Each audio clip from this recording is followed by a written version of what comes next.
Hello, c'est HR, votre chroniqueur. Alors ça y est, j'ai eu la chance, j'ai pu voir en avant-première Aquaman et le Royaume perdu. Le film fait suite au Aquaman de 2018. Alors je vous le dis d'entrée de jeu, le film je l'ai adoré. C'est le meilleur DC Comics depuis Black Adam, Flash et bien évidemment Shazam 2. Bien évidemment, je vais vous expliquer tout cela dans ce qui suit. Let's go! Il y a 4 ans, j'étais chômeur en gros. Je traînais. J'avais pas de maison. Aujourd'hui, je suis marié, avec enfant. Et ça me va très bien. Papa, je sais pas comment t'as fait. J'avais un boulot un peu moins stressant que le tien.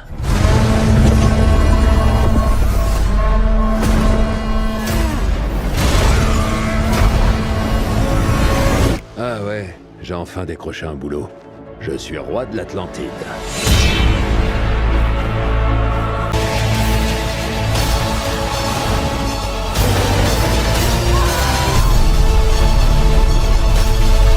Alors bien évidemment, je vous le fais en ultra résumé, car vous me connaissez, je n'ai pas du tout envie de vous spoiler, j'ai envie que vous découvriez le film par vous-même. Grosso modo, nous retrouvons donc le personnage d'Aquaman, toujours interprété par Jason Momoa, qui a une vie de famille donc un peu plus stable, beaucoup plus sédentaire, et bien évidemment sur le fond donc Black Manta donc veut à tout prix le tuer. Voilà, je vous l'ai fait en ultra résumé, je vais rentrer un peu plus dans le détail dans ce qui suit, mais voilà, d'entrée de jeu c'est ça. Nous avons donc, contrairement au premier Aquaman, on avait la présentation surtout de son royaume et surtout de son personnage. Là nous avons essentiellement le côté sédentaire, le côté pépère, le côté familial du personnage Aquaman. Et à côté de ça, nous avons donc une grosse révolte, une grosse guerre qui va arriver. Bien évidemment, avec un méchant très intéressant. Alors oui, certains diront peut-être caricatural, mais Black Manta est un excellent méchant. Et la confrontation entre Black Manta et Aquaman, honnêtement, est parfaite.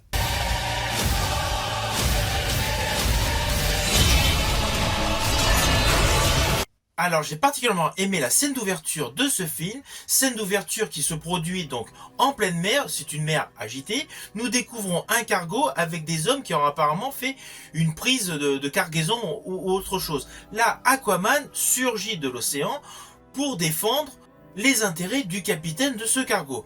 Bien évidemment, il y a tout de suite une bascule. En fait, il s'agissait simplement d'une histoire que Aquaman racontait à son fils.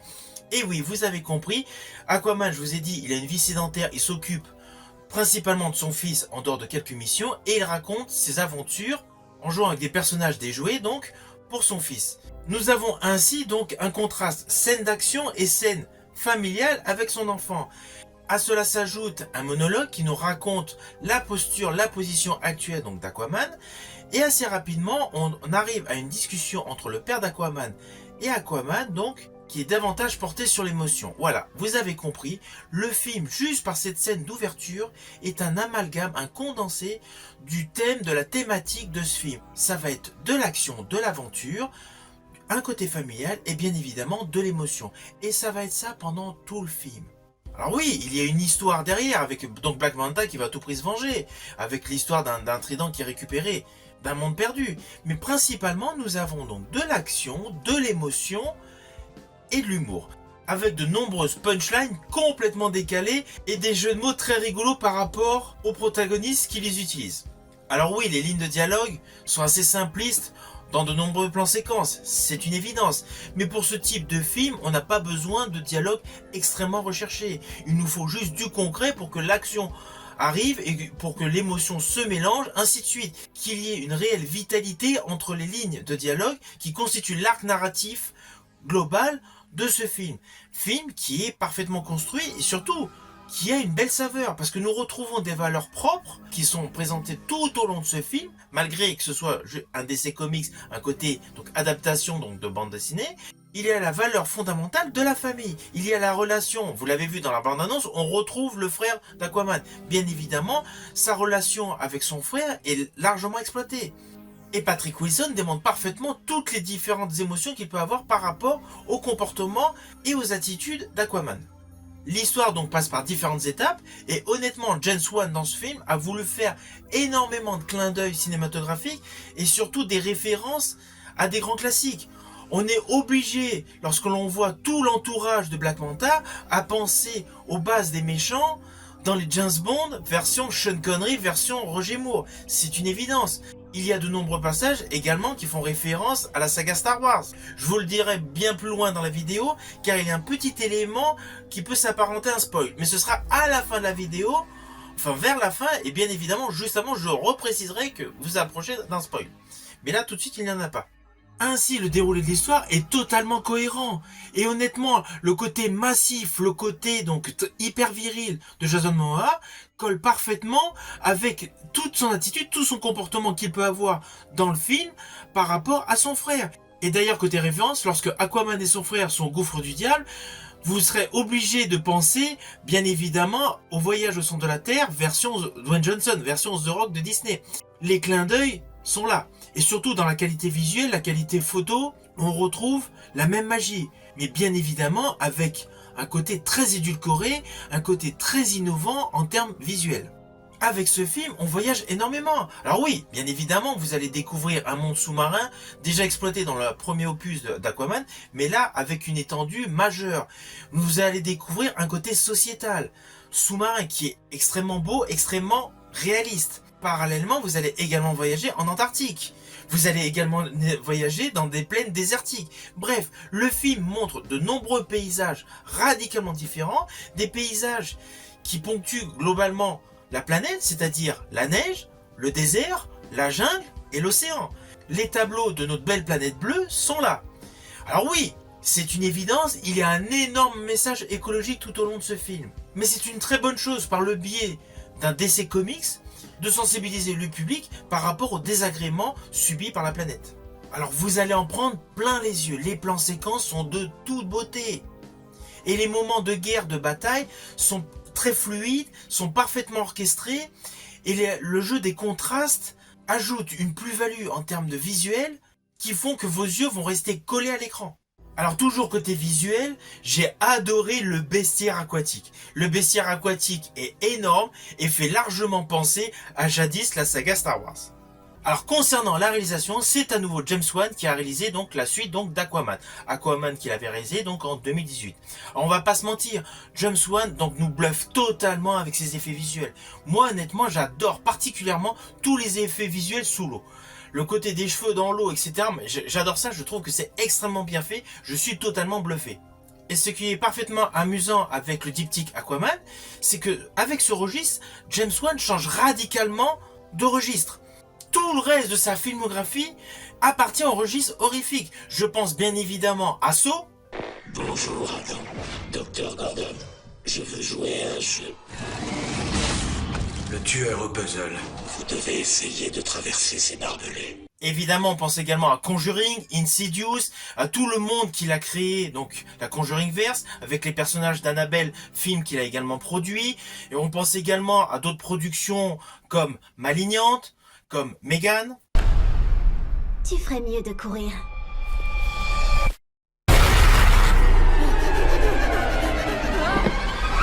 De ce fait, sa réalisation concernant Aquaman 2 est radicalement différente de tout ce qu'il a pu réaliser ou produire dans le registre de l'horreur. Et l'utilisation des effets spéciaux, elle est parfaitement maîtrisée. Vous allez trouver de beaux effets visuels. Alors oui, il y a beaucoup de CGI, c'est clair. Mais c'est très bien utilisé et c'est très fluide. À l'écran, j'ai eu la chance de le voir donc sur un très grand écran. Honnêtement, c'est parfait. Il y a un réel dynamisme, une fluidité entre chaque plan séquence. C'est indéniable, pour tout ce qui est visuel, James Wan est un réalisateur de bons films. Alors concernant le casting, bien évidemment, on retrouve donc Jason Momoa qui interprète donc Aquaman. Alors Jason Momoa a une grosse filmographie tant à la télé qu'au cinéma. Il avait même joué donc dans la série Alerte à Malibu. Mais concernant donc les DC Comics, la première fois qu'il était apparu, donc c'était dans Batman contre Superman de Zack Snyder.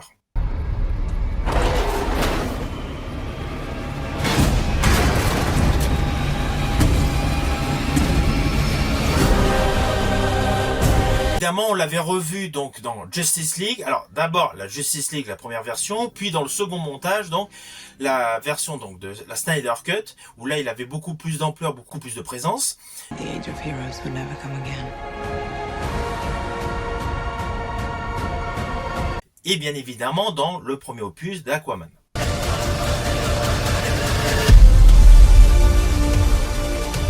Alors Jason Momoa, honnêtement, dans ce rôle, il est plus vrai que nature. Il colle parfaitement, il a un côté décalé par rapport à son physique, donc extrêmement massif, et par rapport à tout ce qui peut l'entourer. Et dans ce registre de film, on va pas se mentir, c'est le genre de personnage qu'on adore, qu'on affectionne.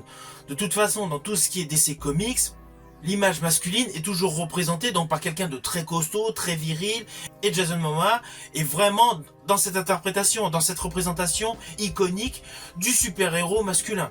À ses côtés, nous retrouvons donc le personnage d'Amber Heard. Alors Amber Heard, elle était déjà apparue bien évidemment donc dans le précédent film Aquaman, et moi je l'avais bien aimé dans le dernier film réalisé par John Carpenter, le film The Ward.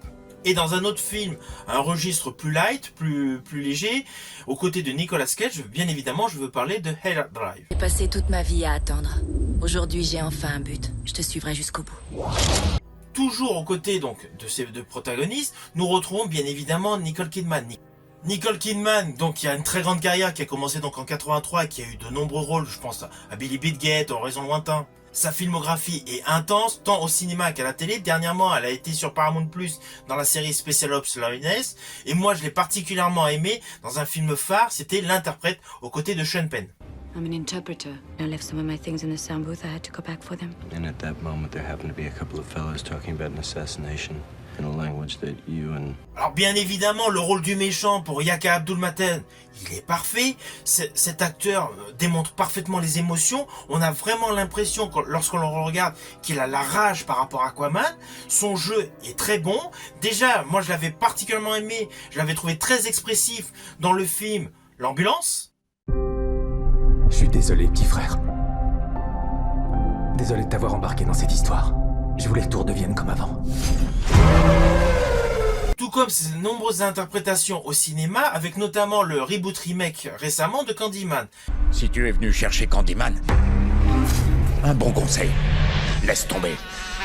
Cet acteur, j'estime qu'il joue très bien, il incarne son personnage avec une réelle conviction. Le fait d'avoir mis Black Manta donc en méchant principal de ce film, interprété donc par Yaka Abdul-Mateen, est judicieux. C'est un très bon choix d'acteur. Cet acteur est extrêmement convaincant. Et je pense que cet acteur est voué à poursuivre une très belle carrière. Il est très méritant. Son jeu est en parfaite adéquation avec son personnage. Il colle parfaitement avec les lignes de dialogue. Et personnellement, je le trouve extrêmement convaincant. Voilà. Alors évidemment, nous retrouvons donc Patrick Wilson. Patrick Wilson, donc le frère d'Aquaman. Alors Patrick Wilson est un habitué de James Wan. Il était avec lui donc pour Conjuring, il était avec lui pour Insidious. On peut considérer Patrick Wilson comme l'acteur fétiche donc de James Wan. Mais il ne faut pas oublier qu'il a une très belle filmographie. Il a joué dans de nombreux films, notamment dans Harcelé aux côtés de Samuel Jackson et dans The Passenger aux côtés de Liam Neeson. Le casting de ce film donc est en parfaite adéquation avec tous les arcs narratifs qui se dégagent au fil de ce film, et ce sont des acteurs qui ont un très bon jeu. Alors oui, nous ne sommes pas dans un film historique, nous ne sommes pas dans un film épique, nous ne sommes pas dans une comédie dramatique, mais le jeu de ces interprètes est bon, et il est parfait pour ce type de film.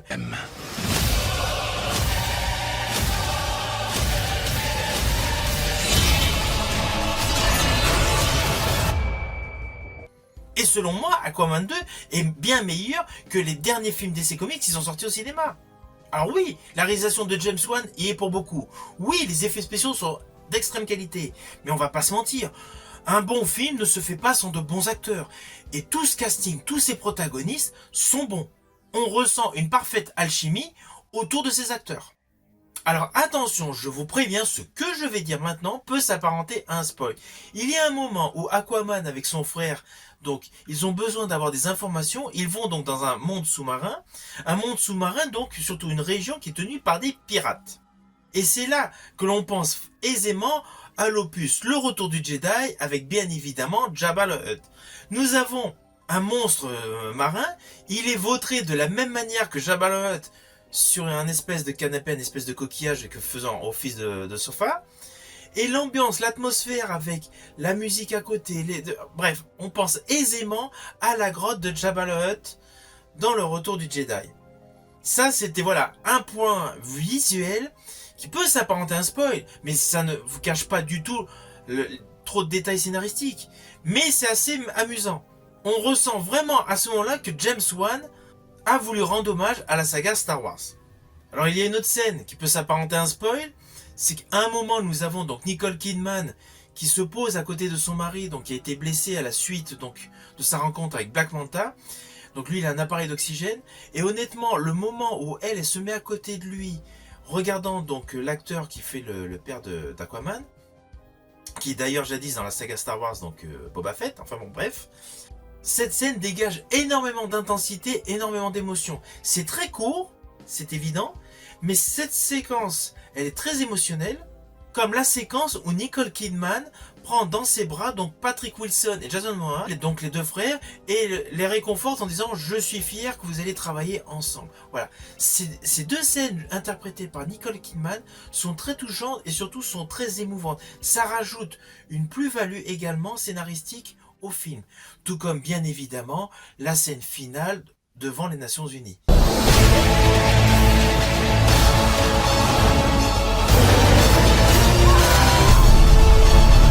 Alors au final, le film Aquaman 2, Aquaman et le Royaume perdu, je l'ai adoré. Je vous le dis franchement, c'est un film qui vaut le coup, faut le voir sur grand écran. J'ai eu la chance de vous le voir en avant-première aujourd'hui. Je vous invite bien évidemment à aller le découvrir dès que vous en avez le temps. Surtout que prochainement, il y a les vacances de Noël. Si ma vidéo vous a plu, pensez à la liker, pensez à la partager. Si vous n'êtes pas abonné, pensez à vous abonner. Quant à moi, je vous dis à bientôt pour une prochaine chronique.